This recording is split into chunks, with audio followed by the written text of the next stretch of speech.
Welcome to Fact and Science Fiction. I'm your host, Carly. In this special episode, well, it's not really special, it's a regular episode, but it's special in that it is about a video game, which longtime listeners will know that I'm not a gamer. I've never really played a lot of video games, but I got a really cool one for Christmas last year.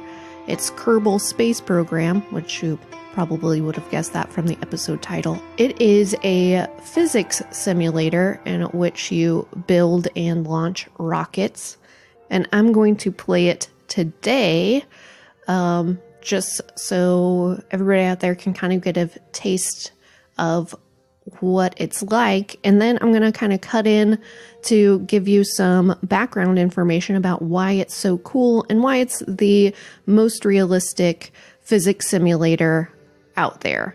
So here's my first cut in. Kerbal Space Program was released in 2011 as a PC game and then was released on Steam for download in 2013. If you ask Kerbal diehards, it really became awesome in 2015 when modifications were available, and an expansion pack called Making History was released in 2018. Players direct a space program crewed by green aliens called Kerbals. Since its release, KSP has gotten the attention of people in the real space industry and by educational institutes. There's a website called Kerbal EDU. It's a standalone remix of KSP, and it comes with teacher resources and features for the classroom. Students build rockets and carry out missions just like the original game, and they learn real-world physics and engineering skills. Now, I'm a very beginner in Kerbal Space Program, so you'll hear me look stuff up online, write stuff down in my notebook, and I ask Google. Hey Google, what does SAS stand for in Kerbal Space Program? Hey Google, how do you pronounce apoapsis? I don't think that's right. So I'm still going through training, like lesson by lesson, get more complicated. There's getting started and basic rocket construction, basic flight, intermediate construction, and then you go to suborbital flight, and then advanced construction, and then go for orbit, which is where I am. It's going to be a little bit of a learning curve. I haven't played for several weeks, so I'm at the launch pad. They gave me a pre-built rocket. If you hear some background noise, I'm in my living room, which is where all my pets live. So I have 2 sleeping dogs and a wandering cat, and you'll probably hear them. Once I hit launch, my rocket's going to go straight up, but the trick is that you have to make a curved launch. You kind of have to turn to the right. So pretty soon after I launch, I have to start turning east, or to the right in my view. If I keep pointing straight up, then gravity will be at its full force, pulling me back down. But by turning, it will help me accelerate more efficiently against gravity and air resistance. The height of my rocket also determines when I should start turning to the right. So Mission Control Gene tells me that around 60 meters per second, I'll start pitching down. For taller rockets, I may wait until I reach close to 100 meters per second. Even though we have to go up, we need to curve east in order to begin our orbit around the planet. We can't just go straight up, break through the atmosphere, and then make a hard right turn. We'd run out of fuel way before that happens. So there's a nav ball in the bottom of the screen, and I have to use my controls to point my rocket to the right spot. So I'm going to push up my throttle. What's cool about Kerbal Space Program is that the people, the Kerbals, are named after real astronauts. So like my mission control dude who's telling me what to do, his name is Gene Kerman, like Gene Cernan, the astronaut who went to the moon during the Apollo 17 mission. And then the Kerbal who is in my rocket, who I'm going to launch soon, is named Valentina Kerman, who of course was the first woman to go into space. Really cool references there. All right, I'm going to practice my yaw and pitch and roll. Can't remember how roll is worked. For Battlestar Galactica fans, you'll Oh, also, One Day at a Time fans, apparently, that had a really cool Battlestar Galactica reference. So all you need to know to pilot a ship is yaw and pitch and roll and acceleration, thrust. So I have Kerbal Space Program on the PlayStation 4. It is a PC game, and most people I see on the internet who play it on the PC.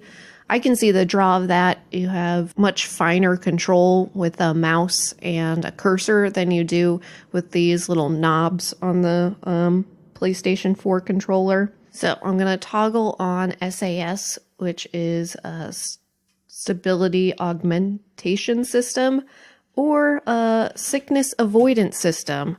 So it basically just stabilizes Valentina in the pod. It really helps with the finer controls of the rocket. So when I'm going up into space, it just helps not being rocked around so much. On my way. Ooh, already off course. All right. Okay, got it. Messed up. I was not doing my pitch right. So, going to revert to launch and start it again. Throttle up. Toggle SAS. I'm going up. Once I reach 60 meters per second, I'm going to start pitching down, and I'm following this nav ball marker and turning to the right. I'm like at a 45-degree angle. Okay, I'm getting ready to stage. So rocket launches are divided into stages because throughout our launch, we're going to eject parts of our rocket that we don't need. So Mission Control Gene is going to tell me when I can eject my fuel tanks and couplers when I don't need them anymore, making me lighter and helping my acceleration be more efficient, getting me into orbit. All right, so now I've knocked off like half of my rocket. Apoapsis is the highest altitude of my orbit. So you may have seen in sci-fi or know from your own space knowledge that orbits are not perfect circles but are elliptical. For spaceflight, our elliptical orbit will not always be equidistant from the planet. There is a highest point of our orbit called the apoapsis, which is the maximum distance between us and the planet's surface, and then there's the opposite, periapsis, which is the minimum distance between us and the planet's surface. And we have to get our apoapsis above 70 kilometers, because if it isn't above 70 kilometers, we're not in orbit, we're in the atmosphere. And if we don't get past the atmosphere, it's going to bring us down back to the planet's surface. Now, if you catch me mispronouncing this word, apoapsis, in the episode, I apologize. That was one of the questions I had for Google. So I'm going to switch to map mode, and I can look at the trajectory of the rocket. I can look at my orbit. That was the biggest lesson I learned playing Kerbal Space Program, is that your orbit, you're changing it all the time by accelerating as I go farther away from the planet, or decreasing speed as I go farther away from the planet. And then sometimes you turn around and thrust in the opposite direction that you're going so that you can decrease the orbit. And that's what I'm going to do when I want to land, is I basically decrease my orbit until my orbit hits the atmosphere, and then the atmosphere is going to slow me down until I land. So, but anyway, we'll get to that later. So I'm going to resume flight and look at the map. So my altitude right now is 30,210 meters, and I find this real nerve-wracking. Okay. So I'm at nearly 90-degree angle. And that's going to get us there, coasting along. I've made sure the engine is shut off now, and we'll coast to clear the atmosphere at 70 kilometers altitude. You may notice my speed dropping a little as we coast. That's nothing to be concerned about. It's just gravity trying to bring us down and air trying to prevent our success. We'll beat it though. You're looking good. Meanwhile, I'll keep an altitude display open so you can track my progress. So my altitude is now 47,003 meters. And my apoapsis is 80,854 meters. I'm at 56, 57. Again, I'm trying to get to 70 kilometers. 58. What's wild is that once you're in space, so my engine is completely shut off. I am just coasting, and I have very little liquid fuel. I have just enough to land once I get to orbit. I'm going to go around orbit just once, and then I'm going to try to land. And I need just a little bit of fuel left. Right now, my rocket is 1 fuel tank left, I have an engine, and then I have my parachute, and that's it. And I'm going to get rid of those bottom 2 things. Oh, I'm at 69. And I'm 70. I'm in orbit. I'm clear of the atmosphere.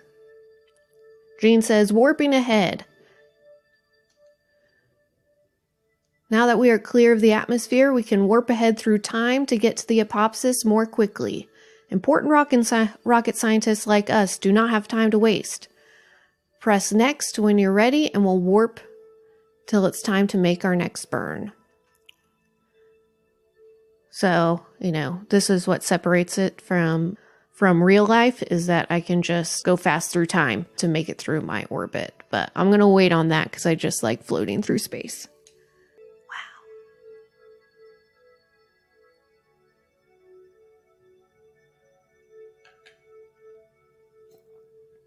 Valentina's looking good with her big green face. That's what Kermans look like. Oop. So we're almost there. Now all we need to do is accelerate some more so that we fall past Kerbal. It's basically what an orbit is, falling and missing. Gravity will be pulling us toward the center of Kerbal, but we'll be traveling so fast we constantly miss it. So rotate my craft to align it with the prograde marker. We'll learn more about that later, or use SAS's maneuver mode. When it's time to throttle up, I'll tell you.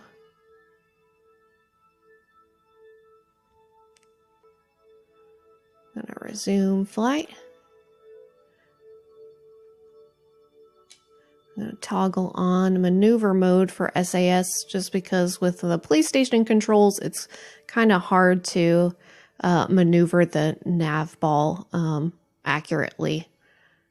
So prograde means that I'm going to start burning in the direction that I'm facing. So accelerating forward. When you want to decrease your orbit so that, I want to land, then I'm going to burn in retrograde, which means I'm going to turn completely around and accelerate backward. And that basically slows me down enough so that gravity can do its job. All right, congratulations, I'm in orbit. That is quite the achievement, Jean says. Also, notice how we designed our rocket to accelerate reasonably through the ascent and didn't go straight up to ludicrous speed. Overpowering the ship is a common rookie mistake. But my engines are completely cut, so I'm just floating. Oh my gosh, Valentina is just like mouth wide open, just looking out the window. I'm past my apoapsis now, so my altitude is decreasing a little as I go, because I'm going in elliptical orbit, like an egg. I'm still at a 90-degree angle, almost completely parallel to the planet. Whee! I didn't know this. If I press R3, I can get different rotated views. What is up? What is down? I'm in space. Now, typically when I've done this scenario before, I've been in time warp mode. Fortunately, I don't remember how to start that again, so I am just gonna be in space for a while until I figure out how to fast forward to landing. And I'm going to... This is when things start to take a turn for the worse for my mission. I'm gonna toggle to warp speed and go 10 times my time. Oh no! It says I cannot warp time in my scenario. Randomly, still flying a rocket. I may have missed my opportunity to fast forward in time. I may be doing my whole orbit in real time, which I'm pretty sure is hours. Uh-oh. Well, at least Valentina's having a good time. I want to view, so I can do an internal view of the rocket, so I can see what Valentina sees, and she can look out this skylight and see space. All right, how do I get back? Ruh-roh. So I'm just gonna move my controls a little bit to line myself up again. Who knows when Jean's gonna come back and tell me it's time to land. Oh, wait a second. Yep, I'm almost there. On the map view, I can see the periapsis marker, and I'm about halfway there. So, not that far. Yeah, my periapsis is 78,185 meters altitude, and I'm at 78,818 and dropping. So just about 600 something meters, and I will be at the lowest part of my orbit, and I think Jean will pop up and tell me it's time to descend. So I'm at 78,350, and again my periapsis is 78,184. So T minus 3 minutes and 36 seconds until I can start my descent. Hopefully Jean pops up and reminds me how to do this. I wanted to give a shout out to Quill18 on YouTube. His tutorials on YouTube, he explains the concepts so well. I'm just blown away by them. I make tutorials for a living, and still his are the best. Like, the people in the comments are like, I learned more in this tutorial than I did in my introductory physics class. I'll be honest, this is usually when I screw things up because I didn't understand retrograde and prograde. So this time I've taken notes. I'll just fast forward a bit. I do screw something up here. Jean never comes back, so I attempt to descend and land myself using my notes. It does not turn out well. You're not going to let me die up here, Jean. Jean doesn't let me die up there. So what I did just now is I burned in retrograde because I passed my periapsis, and usually that's when Jean tells me what to do and how to descent. And he did not. So what I did is I turned around. So instead of a 90-degree angle in which I was parallel to the Earth, and facing the direction of my orbit, I turned all the way around. So I'm still parallel to the Earth, but parallel to Kerbal, but facing the other direction. And then I throttled up. I burned some fuel. That slows me down enough that gravity starts to pull me back to Earth, and I basically changed my periapsis to where I was at. And gonna click the retrograde button, and you know what? I'm just gonna burn. I'm gonna use all my fuel, try to get back to Kerbal. So I've burned all my fuel. I hit the atmosphere facing the wrong direction. Uh-oh, she does not look happy. And I cannot move. The air is keeping me from moving.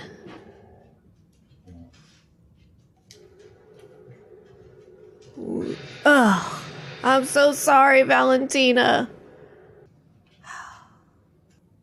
I'm not ready. Not ready. So what happened was I hit the atmosphere facing the wrong way so that all of the heat was going toward poor Valentina in the top of the cone and burning up my parachute and not the bottom and the heat shield. I also couldn't figure out how to get rid of the last of my... get rid of the fuel cell and engine, so that exploded. I was supposed to eject that so that by the time I hit the atmosphere, it was just my little pod and with Valentina in it and the parachute. And I forgot to do that. And I also couldn't figure out how to do that. So I crashed. Oh, I feel so bad. So what I can do is I can revert to launch and try it again and follow the directions and hit warp speed when Jean told me, because I think what happened was that by not following those directions and going to warp speed, I was kind of on my own. The tutorial went away. So I might do that. The last time I played, I literally played for 4 hours, which is very unusual for me. But I was trying to figure out how to get to orbit. So I got to orbit. I was in orbit for, I think about 29 minutes. So that is a vast improvement than from the last time I played. So there's a lot of cool stuff in Kerbal Space Program. As I get more comfortable, I can go into career mode, in which I have to worry about like how much money I have and how much parts cost to build my rockets. You can also add science projects to your rockets, and then once you hit orbit, you just hit a few buttons and collect some data, and then that data turns into more money that I can use to unlock new parts or buy a new launch pad for the space program. Then there's also like sandbox mode, in which you can do anything and everything. And my goal is to get to the moon.